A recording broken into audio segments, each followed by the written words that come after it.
And I was also in my 30s at that time. So I wasn't looked at as part of the new era. And so I didn't get picked up. And I had to redirect myself. I had to pick myself up off the ground and decide, okay, I can't give up. I'm a mother, I'm a wife, I've got to come with some streams of income here. Welcome to the Female Entrepreneur Musician Podcast with Bree Noble. Bree is a musician, entrepreneur, speaker, and founder of Women of Substance Music Radio and Podcast. Bree's interviews with successful female musicians and industry pros are both inspirational and informational. She also answers your questions about the music business. Bree is on a mission to help you create great music, connect with your fans, and grow your business, and to truly become a female entrepreneur musician. Hey, how's it going? This is Bree Noble, and you are tuned into the Female Entrepreneur Musician Podcast, where we talk about making great music, connecting with your audience, and growing your business. And today I've got a guest who's an expert in something I've never had on the podcast before, and that is a vocal coach. Hard to believe that it's been 2.5 years and I've never had a vocal coach on the show, but I picked the right one to start off this trend of giving you some specifics on how to sing correctly, because I know most of you that listen to the show are singer-songwriters, and that's how you make your money with music, and your voice is your asset. And Judy has a lot of experience as an artist herself, and then training a lot of well-known artists as well as indie artists and people that have been on shows like The Voice and American Idol and America's Got Talent and all kinds of stuff like that. But besides that, she's just a really cool, approachable person. She doesn't hold anything back. And you will learn some very, very actionable tips on this show, which I was hoping that she would share when I asked her to be a guest. Now, she's got a really cool blog and podcast called All Things Vocal that I highly recommend. In fact, I was a guest on her show. You should check that out at allthingsvocal.com. And she talks at the end of the episode about how you can reach out to her if you want to train in voice with her. She does do virtual studio, which is very cool because you can actually meet with her over Zoom and do it, from the comfort of your own home, wherever you're located. You don't have to be where she is in order to get trained by her. And she's actually developed a whole technique around that, being able to understand and hear issues with the voice and how to improve the sound even over the internet, which I think is amazing. So definitely listen to about halfway through the show where we start talking about that. The other idea that might be sparked in you when listening to this episode is, well, how can I start my own vocal studio? How can I start teaching students and share what I've learned to help other vocalists get better? And maybe I would want to do that over the internet. So she's got some great tips about that. But if that's you, if this episode gets you really excited about teaching, whether it's voice or anything else, I've got something really cool coming up that I think you're going to love. And it's very timely in relation to this episode.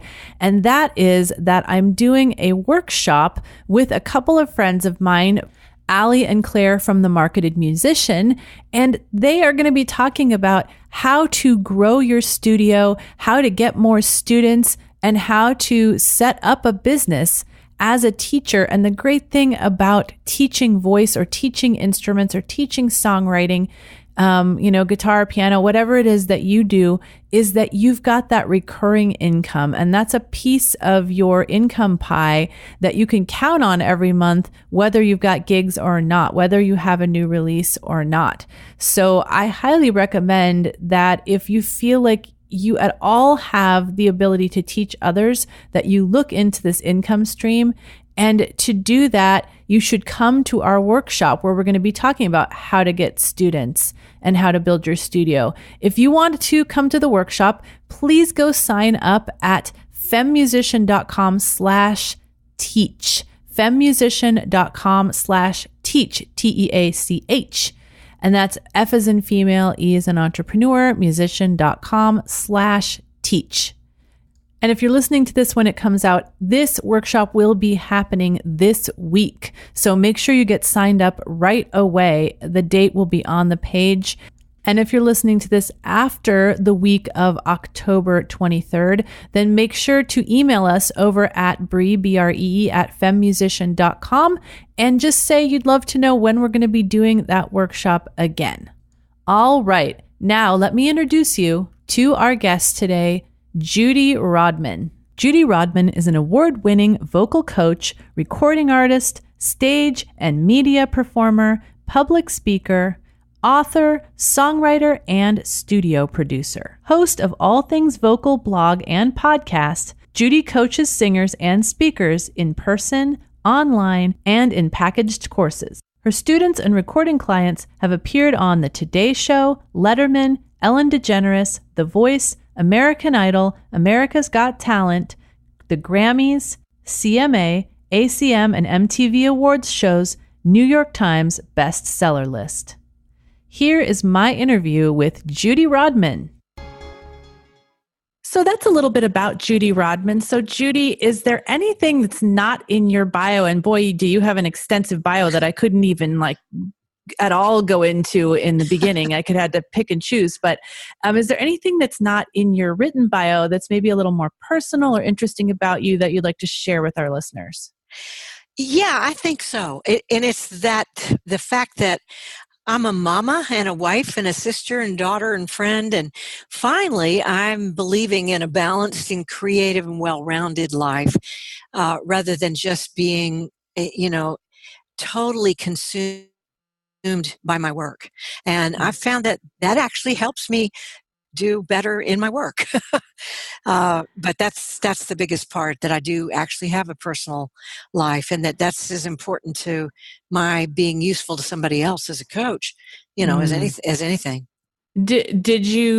Was there times that you didn't have that balance? Because I look at at all the credits on your website and I'm like, how can one person do all this in a single life? Like maybe there was a time where you just were a bit out of balance. I know I've had those times.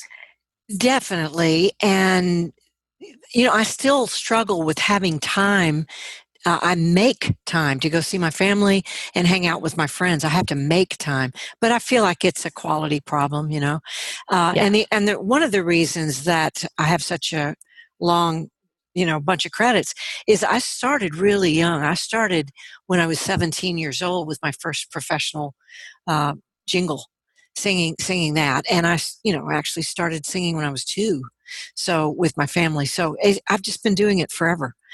Wow. I'm in my 50th year of not of age, but of actual work. Oh my goodness. That's amazing. Yeah. So let's get into that. How did you get started in music? Well, I didn't mean to actually go into music as a career, but my family moved a lot and we ended up in Jacksonville, and the school system wasn't very good. So from Miami. So I started just going into more of what I did naturally as with my family. My father was an air traffic controller, and on the side, he always sang and played, and wherever we were making music of some kind.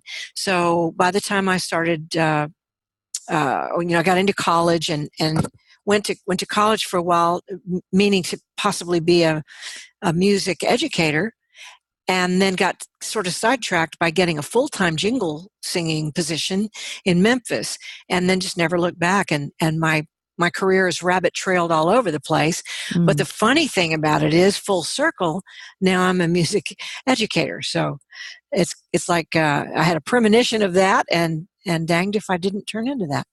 That's interesting. So how did you get into that music jingle job? I'm sure a lot of our listeners would love to do something like that. Well, at the time, I was going to this particular church, and my choir director, I was the church pianist and also sang some, in the little groups and stuff that we did. And he started doing jingles. He and his wife was an incredible soprano. And so he enlisted me to be in the group to start doing the jingles. And when I figured out I could make money singing, I just sort of went from there. That's awesome.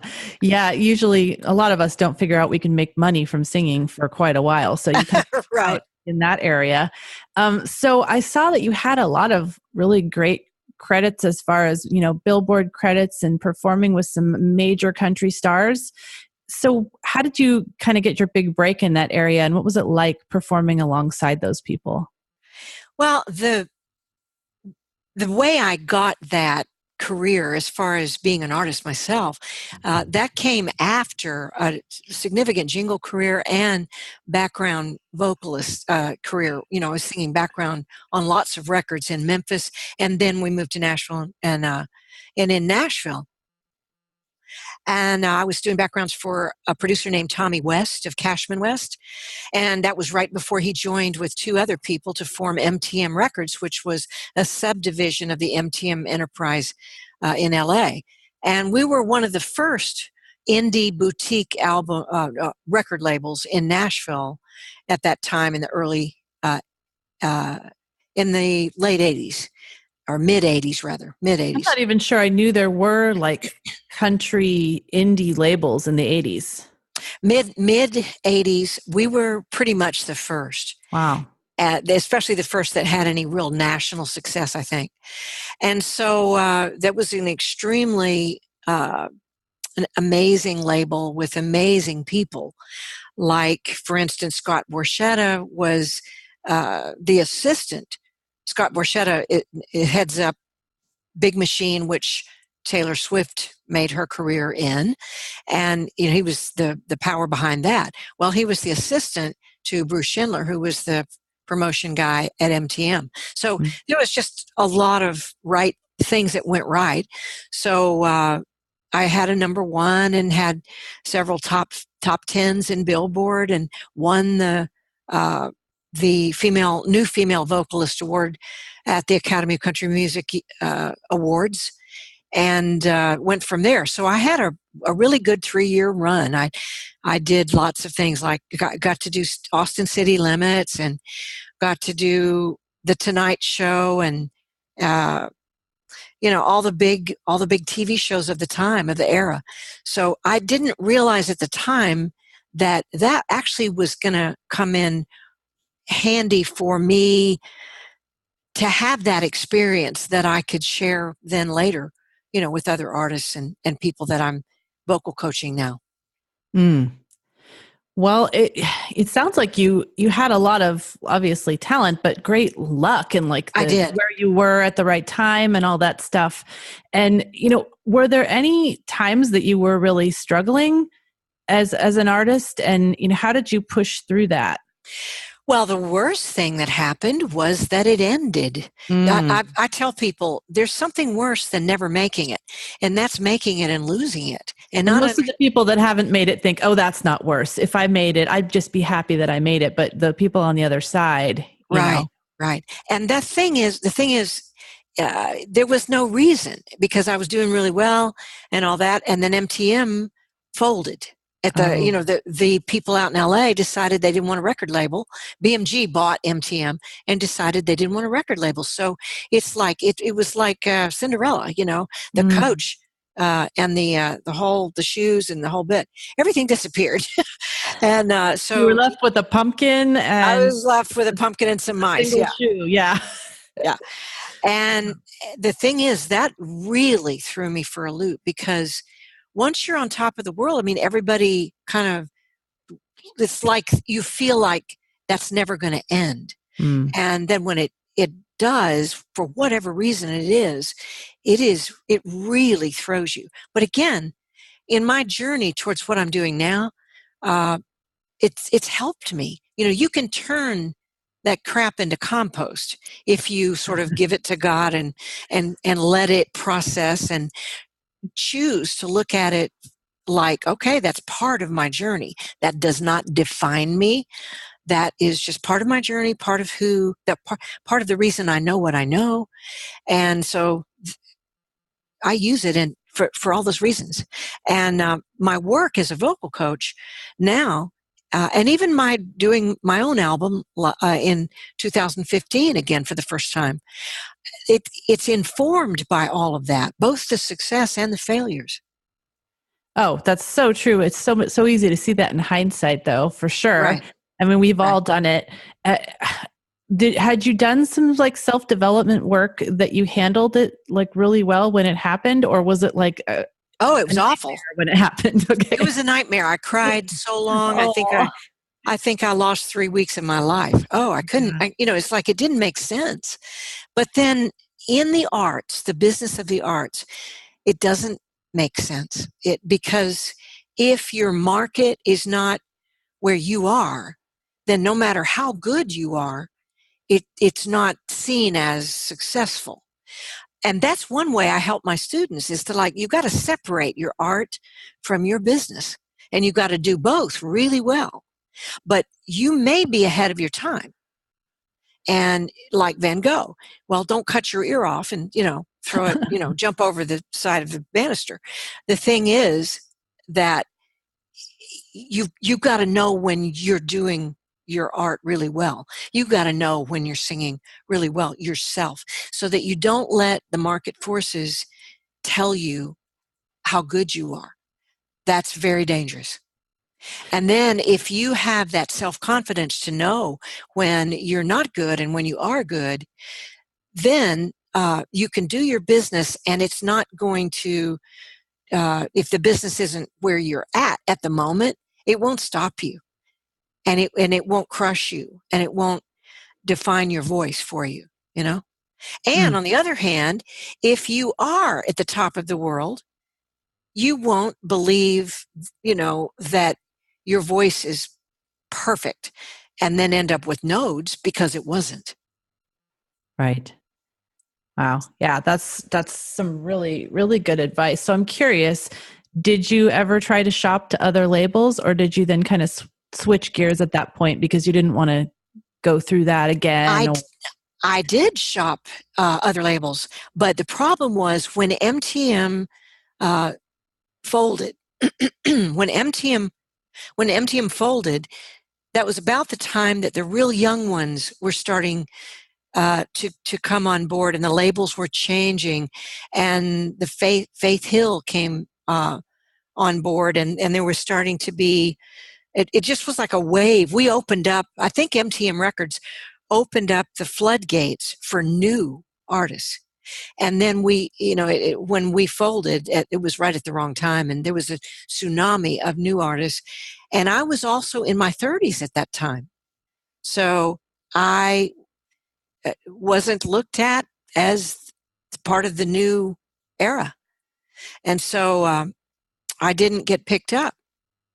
And I had to redirect myself. I had to pick myself up off the ground and decide, okay, I can't give up. I'm a mother, I'm a wife, I've got to come with some streams of income here.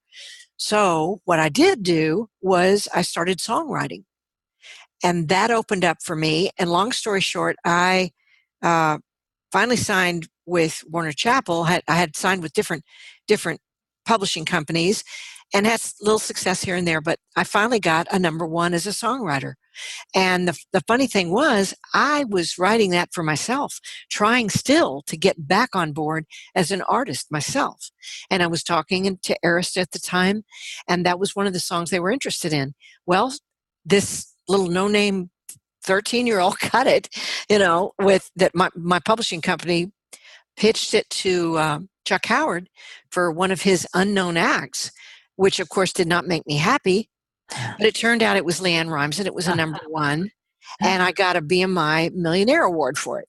So you never know, you just got to roll with it. You just got to roll with it, and just keep, looking for where the windows of opportunity are open.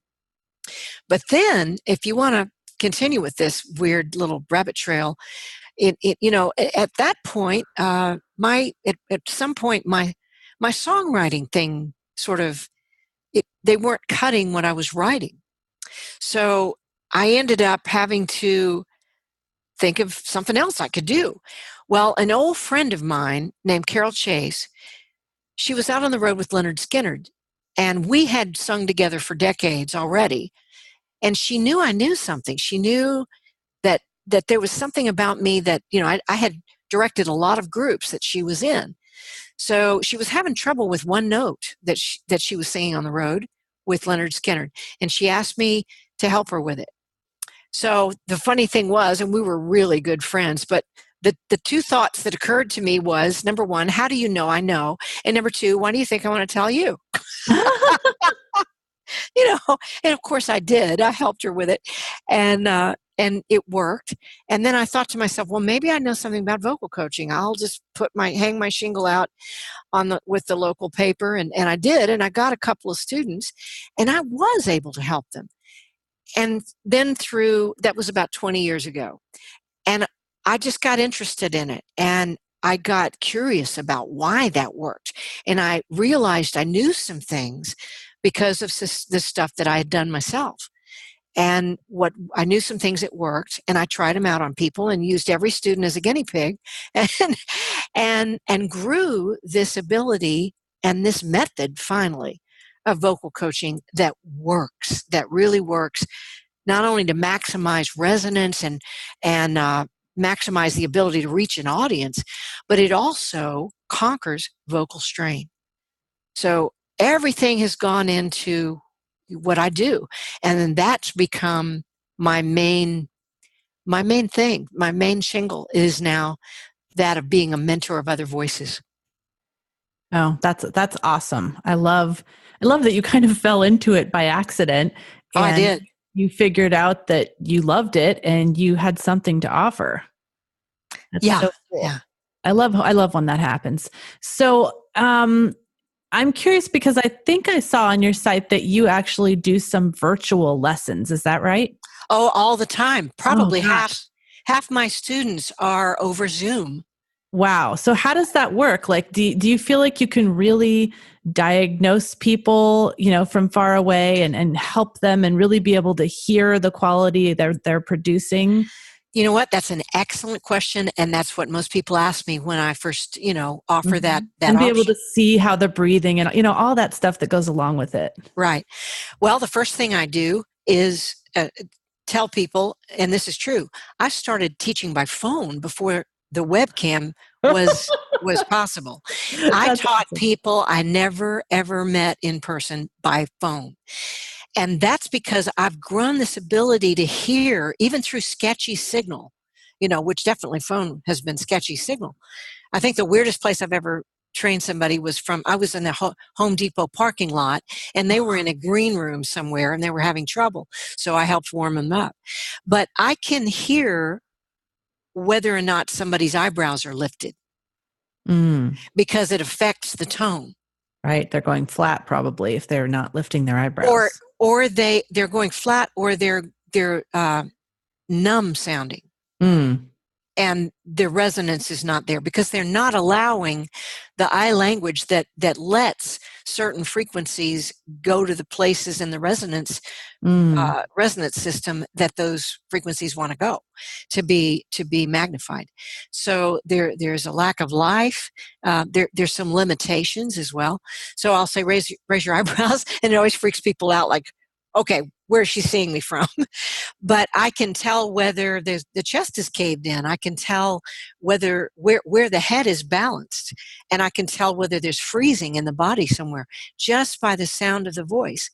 But of course that's true, because if it wasn't, then me asking somebody to change their body or facial language wouldn't matter. But it does matter. Mm-hmm. It matters to the voice. Where somebody is positioning themselves and balancing themselves, matters, big time. So if I can see them as well, it's gotten to where when Zoom gets sketchy. Yep. It's the voice that usually goes. And even if people freeze, at that point I'll say, okay, call my landline, because it's a little better quality than my voice, than my cell phone line. Call my landline, and then I can see you if I can see you on Zoom, but we'll turn our speakers off, our computer speakers off, and just chat over the phone. Oh my gosh, that's the beauty of Zoom. I was just thinking about this for my next interview. Like if she doesn't have the right internet connection, we can totally just use the phone. Totally. And I'll have, with my students, I don't want them to hold the phone, so I'll have them put it on speakerphone. And then, like I say, I can tell. The good thing about being able to see them is I can, pinpoint it exactly. And I can find a wall behind them that I want them to back up and put themselves against and all that. And I can also see where their boom stand is. I can see where their strap is on the guitar. There's some things that it's good to see visually, but it matters how you hold a mic. It matters where you're putting, your guitar on your body. It matters how you cradle it or wear it. It matters how you're touching your keyboard. All that stuff matters. And I can see all that over the webcam. Wow. Now, are you training people in all genres? And, Yes. do you have a different way of training? I mean, do you actually train like classically? Because I was classically trained. Right. Do you train people that way and then also help them with maybe their singer-songwriter stuff? Or do you not take a classical approach? The only thing, I don't take classical students unless they have vocal strain issues. And then I can help with that. But the reason I don't is I'm not competent with that repertoire. But I do take, musical theater students. I take any contemporary vocal student I can in any of the contemporary genres, which is anything other than classical. Right. But classical it's a different voice path. It's a little more frontal. It's different, and I'm so glad for the limited classical training I did have because of how it built my head voice. And so I use head voice exercises to help my contemporary voices gain strength in that register, but not the actual classical repertoire. Mm-hmm. Yeah, I totally agree with that. Being classically trained, like, thank goodness I learned how to use my head voice. I do think occasionally, as being classically trained, it can make you sing in a way that doesn't make sense for the kind of music. I always have to be really careful with that. Do you ever have any classically trained students that are trying to do like country I or do. pop, and they have issues like sounding too classical? I do, and These are not self-indulgent questions because I want to know the answer.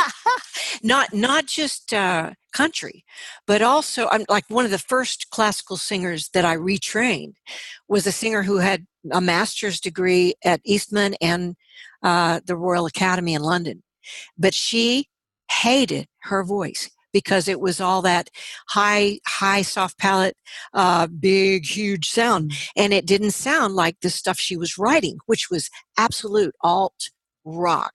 I mean, she was angry about stuff, she wanted to sing like Paula Cole. Anyway, after 4 years of working with her, I taught her to teach contemporary voice as well, and now she's actually a teacher at Belmont, and she's a jazz singer. She's a well-known jazz singer, and but it took a while to. And here's the thing that she did: she went the opposite direction. She totally flattened out her soft palate instead of allowing a little lift. So I had to teach her to trust bringing that great head voice training and strength that she had into her middle voice. And we built her middle voice. And now she can do Celine Dion. She can do that kind of stuff. And it's like, don't throw the baby out with the bathwater. The thing is that I teach people it's two different languages. In classical voice, you're bringing your head voice down too far for contemporary voice. With contemporary voice, you're bringing your chest voice up too high without allowing some head voice influence in it to develop a beautiful middle voice that's like land between the voices. Yeah, whenever I listen to Kelly Clarkson, I'm always thinking to myself, is that her chest voice? Is that her full chest voice? Exactly. Up to those notes. I could never do it. Well, I'll tell you a secret right now. The way you join your chest voice and your head voice in a way that is more seamless, where the top of your chest voice almost sounds exactly like the bottom of your head voice, is out the back top of your head instead of straight up. So if I go straight up, I've got a lot of breaks. But if I go out like pulling up and back, which is my method,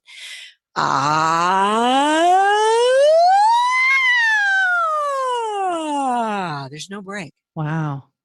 And that's if I try to push the top of my chest voice, that's going to be strained and it's going to be thin sounding and it's yelly sounding.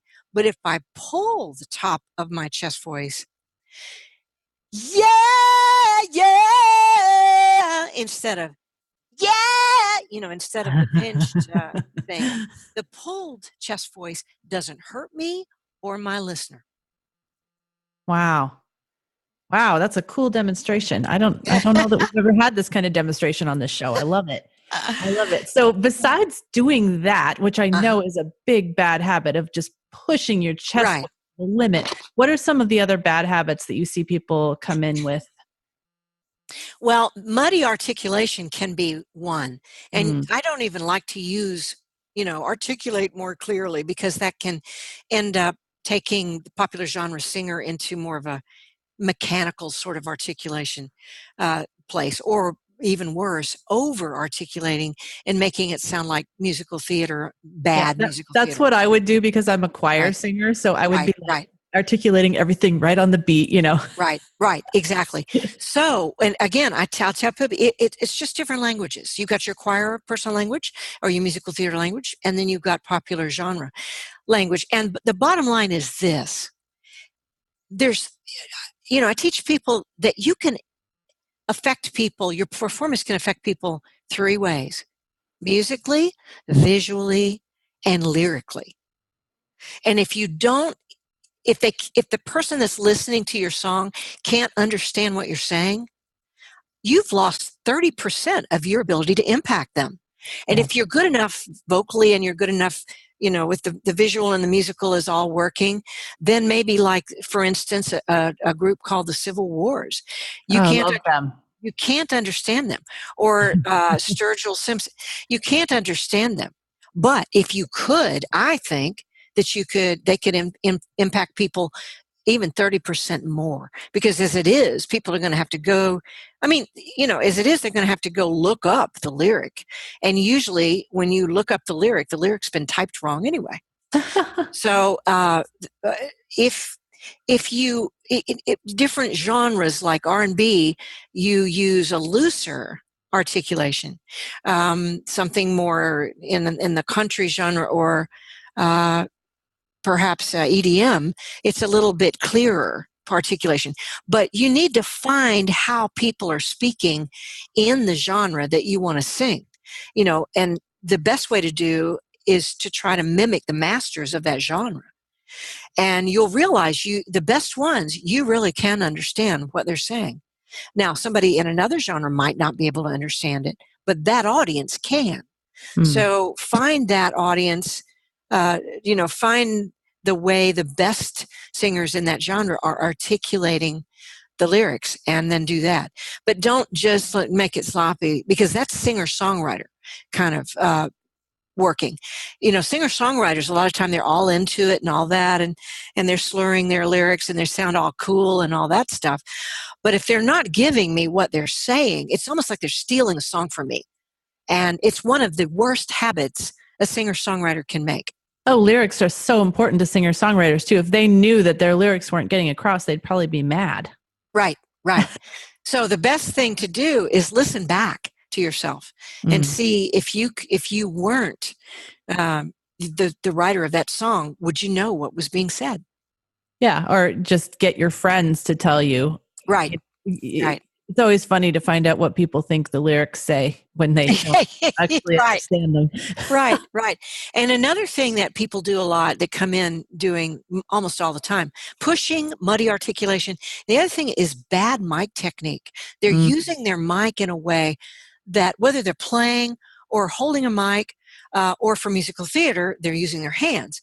There's a way to use your mic to actually help your voice because of what it's doing to your rib cage, or hurt your voice and disable your voice and strain your voice because of what it's doing to your rib cage. Oh, yeah, that's a good point. I mean, posture, it all relates to your mic and how you're holding it and Right. position of the stand and all that stuff. Exactly. The mic should feel like it's in the middle of you, or you should feel like the mic is in the middle of you instead of in the front of you. Mm. Hmm. So, I know that, like Adele and people like that have been in the news with having nodes, and I have friends that have gotten vocal nodes. Why do you think so many people suffer from that? What is the main reason that that's happening?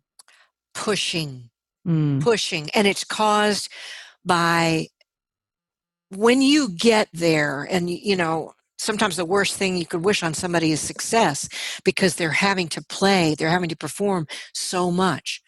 Okay, number one, you're feeling like you've got to give more than you did last time.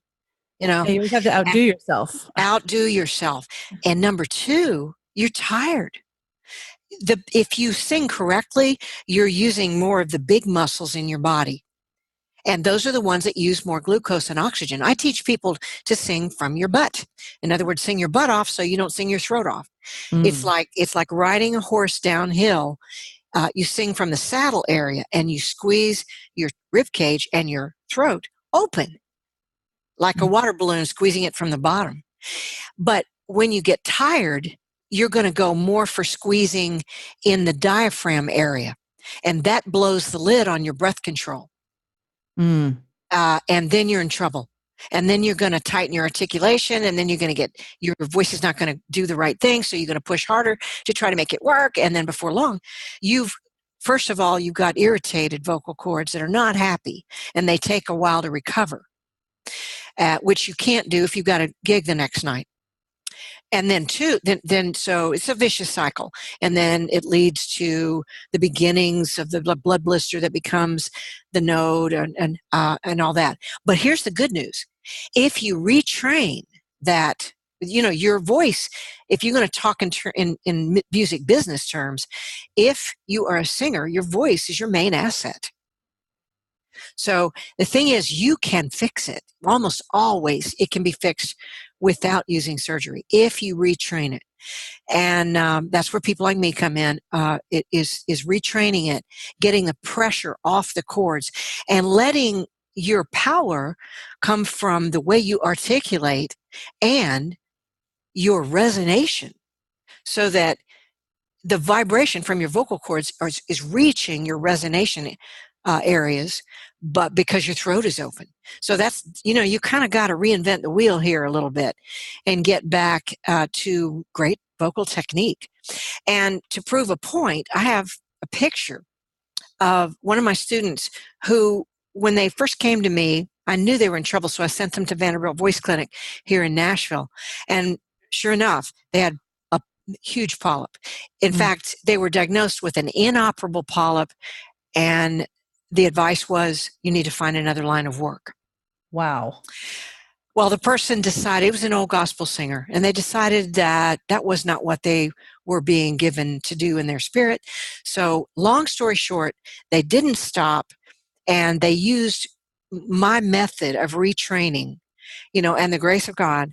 And they went back to Vanderbilt Voice Clinic 2 years later, after 2 years of performing, feeling better, just to get a little update. And they got scoped again, and there was no sign of the polyp. And that was with no surgery, nothing other than changing technique and the grace of God.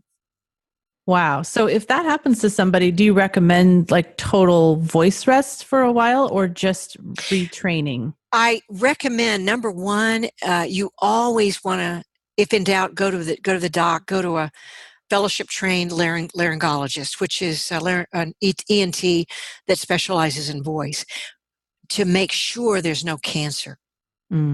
And or anything like that. So you want to rule that stuff out, and a major damage, or and also to get the doctor's advice for the period of vocal rest that you need, because if there's real vocal damage, then you got to start with a clean, like resting the thing.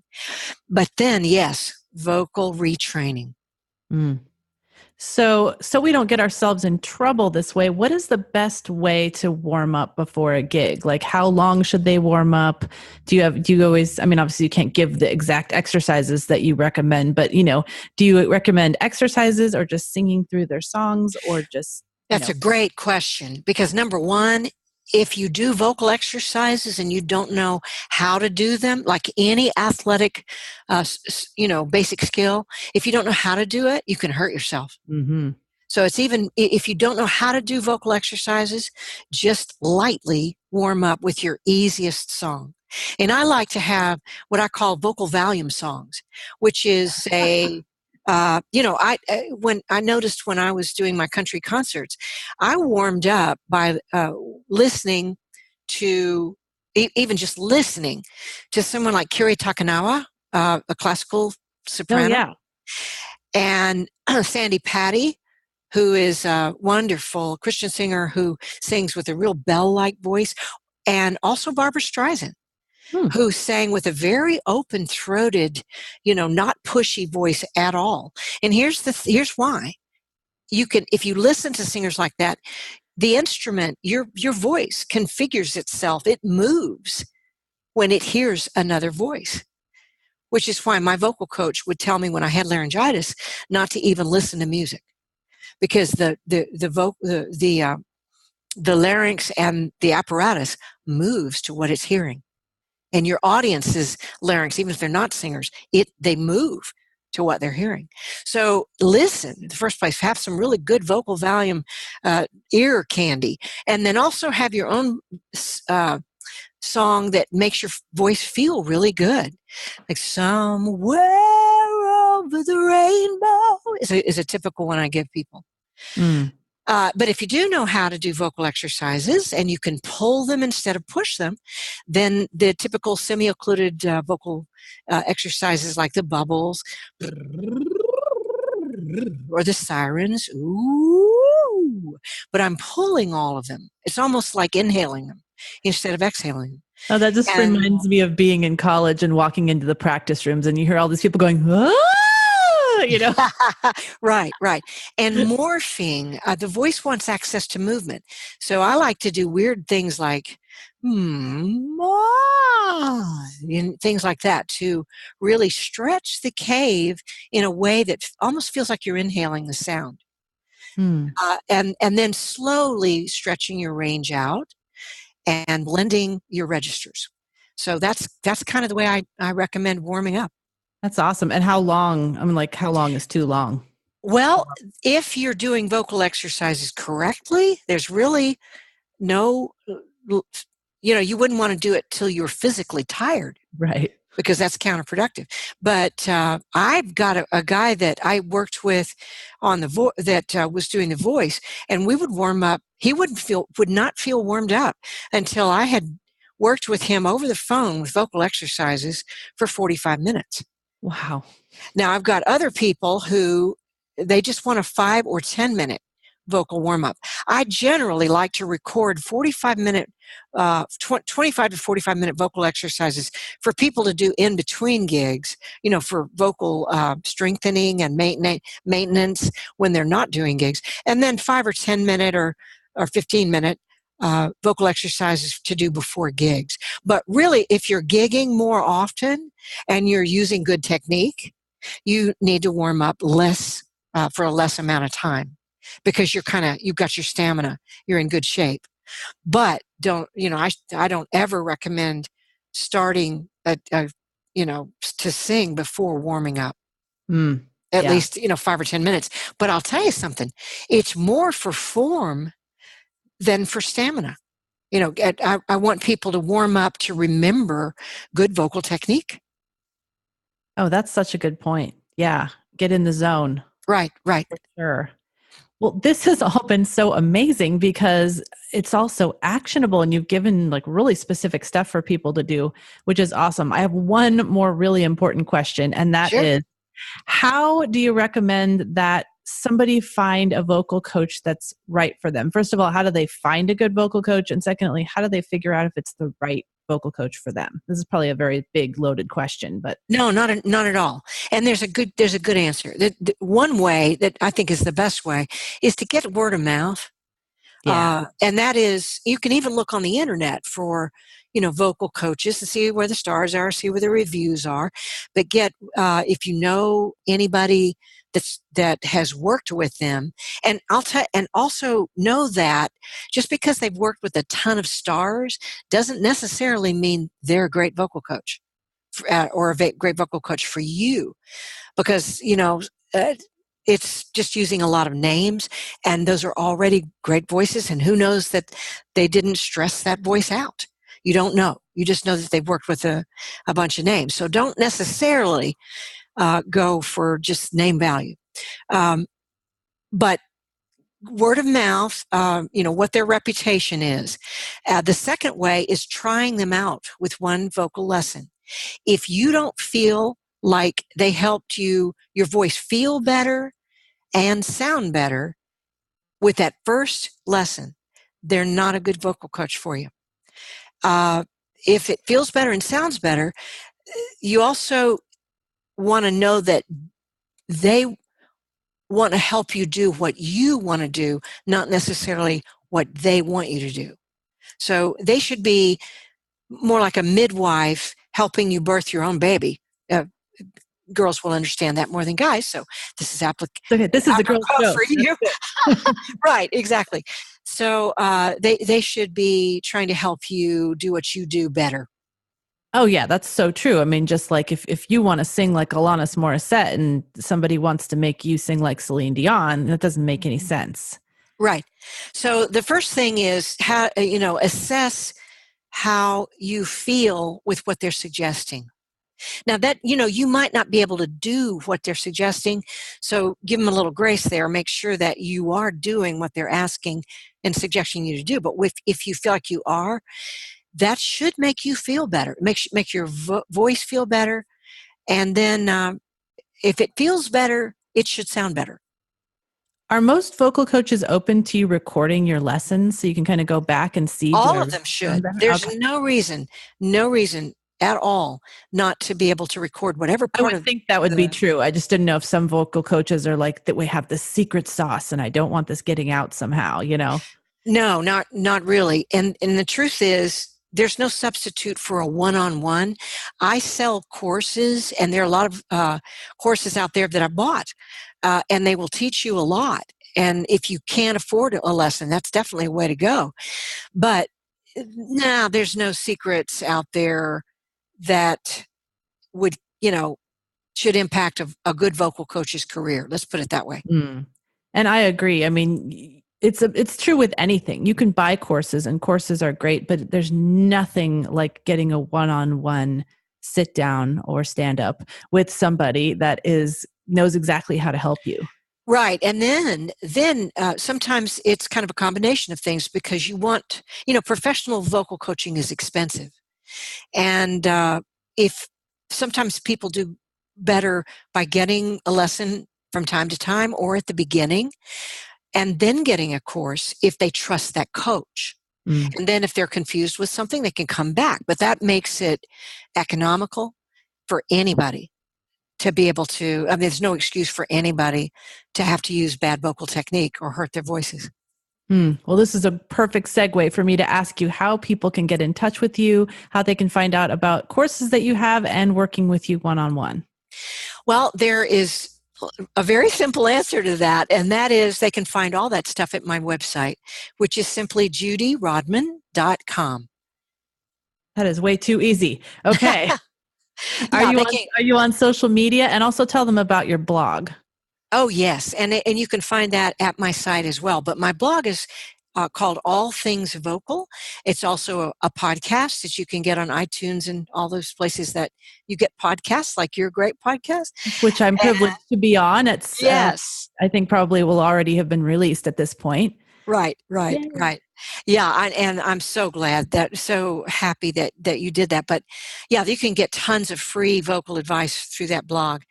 And I am on Facebook, Twitter, and all the rest of those places. My Facebook page is called Judy Rodman Voice. Mm. And I have a group as well there. So that's called called All Things Vocal Training. That's the group. Got it. It's Facebook, right? But you can find all that stuff from my site at judyrodman.com, as well as a place to contact me from. Okay, so if they that's wanted to do a one-on-one lesson, they could contact you that way. right. Perfect. This has been so great. I don't think I've actually ever had, which is kind of amazing since this has been around for 2.5 years, but I don't think I've ever had specifically a vocal coach on here. So everything Well, you've given us has been so actionable and great. Well, I'm honored, and especially knowing the training that you've had. I'm glad it makes sense to you. Oh, absolutely. You didn't say anything that I thought I would never do that. So yeah, that's all exactly very similar to the way I learned. But the cool thing is that you work with people in all different genres and you work with them to sound right for their genre. And that's obviously not the way I trained, just because I trained in college. And I wish I had done that later in life so I could have gotten a different perspective on vocal lessons. Well, and I love working with all kinds of voices, and it's the coolest thing because really, just like athletics, it's a team sport. It's the teacher and the student. And so what the student brings to me, my job is to find out, number one, where I can help, and then, how fast I can help, and to make sure I'm helping the student go in the direction they want to go. So that's what the best vocal coaches, I think, and I know plenty of other ones too, but the best vocal coaches are going to want to do that. Well, thank you so much for your insight today, and I know our listeners have really learned a lot.